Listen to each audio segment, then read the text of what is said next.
Arestado sa Noveleta, Cavite ang isang lalaking sangkot umano sa multi-million peso cryptocurrency scam. Kasama raw sa kanyang mga nabiktima ang ilang media personality, mga pulis at mga kawani ng gobyerno. Saksi si June Veneracion. Ikaw ay inaaresto sa salang istapa. Hindi na nakapalag ang lalaking ito nang arestuhin kagabi ng mga tauhan ng PNP-CIDG sa Noveleta, Cavite. Sangkot umano siya sa multi-million peso cryptocurrency scam at nakapanloko na raw ng 500 to 600 billion pesos mula sa kanyang mga biktima. Meron din siyang kaalaman tungkol sa cryptocurrency, of course, kasi yun ang nagiging expertise niya. Kaya his moniker is a crypto king. Panggoyo daw ng suspect, 4% to 5% na buwan ng kita sa mag-i-invest sa cryptocurrency.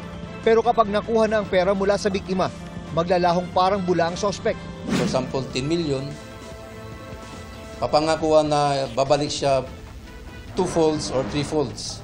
The victims of these personalities are some media personalities.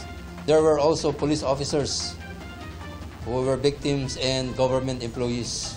Sinubukan ng media na kunin ang panig ng suspect. So sir, kayo daw yung sinaguri ang crypto king, sir. Sir? No comment kayo, sir. Aresto namin kayo. Ayon sa PNP-CIDG, nakulong na noong September 2023 ang suspect, kaugnay rin ng kasong estafa. Nakapagpiyansa pero muli raw nasangkot sa cryptocurrency scam. Nakatitiyak ang PNP-CIDG na marami pa ang nabiktima ang suspect. Umaapila sa kanila ang pulisya na magreklamo para raw makapagsampa ng mas mabigat na kaso. Based on our data gathered at saka na evidences na meron kami, we hope na makapag-file kami ng another case for a large-scale stapa. Non-available. Para sa GMA Integrated News, June Veneracion ang inyong saksi.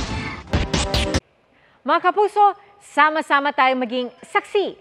Mag-subscribe sa GMA Integrated News sa YouTube at para sa mga kapuso abroad, samahan niyo kami sa GMA Pinoy TV at sa www.gmanews.tv.